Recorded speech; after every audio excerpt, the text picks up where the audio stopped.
না রাগ করি নাই, কিন্তু এবার দেশে ফিরা আমি পুরো একটা ধাক্কা খাইছি। দুইটা পয়সা কামানোর জন্য আমরা কত কষ্ট করি, আপনাদের কোনো ধারণা আছে? আপনারা যাতে ভালো থাকতে পারেন, সুখে থাকতে পারেন, সেই জন্য ছুটির দিনও আমরা ভালো কিছু না খেয়ে টাকা জমাই। ভিডিও কলে কথা কইতে কইতে ওর বিশ্বাসই হইতেছে না তার আব্বা একজন জলজন্ত মানুষ। এই দুঃখ আমি কই রাখি? এসব কি কর না তুমি? আর কটা দিন থাকলে তো সব ঠিক হয়ে যাইতো। তুমি আর কোনো কথা বলো না। হাতে স্বর্ণের বালা, গলায় স্বর্ণের চেন, তুমি নিজের কি সিরিয়ালের নায়িকা ভাবো?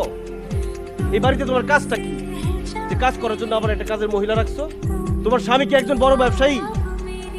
ভুলে যাও না, বিদেশের মাটিতে তোমার স্বামী একজন লেবার মাত্র। এই লেবারের রক্ত পানি করা পয়সা দিয়া তুমি এখানে কাজের মহিলা পালতেছো? ভাইজান, আপনি একজন রেমিটেন্স যোদ্ধা, আপনি নিজের তো এইভাবে ছোট করতে পারেন না। ওই কি বড় বড় কথা, রেমিটেন্স যোদ্ধা? এই রেমিটেন্স যোদ্ধার কষ্টের টাকা দিয়া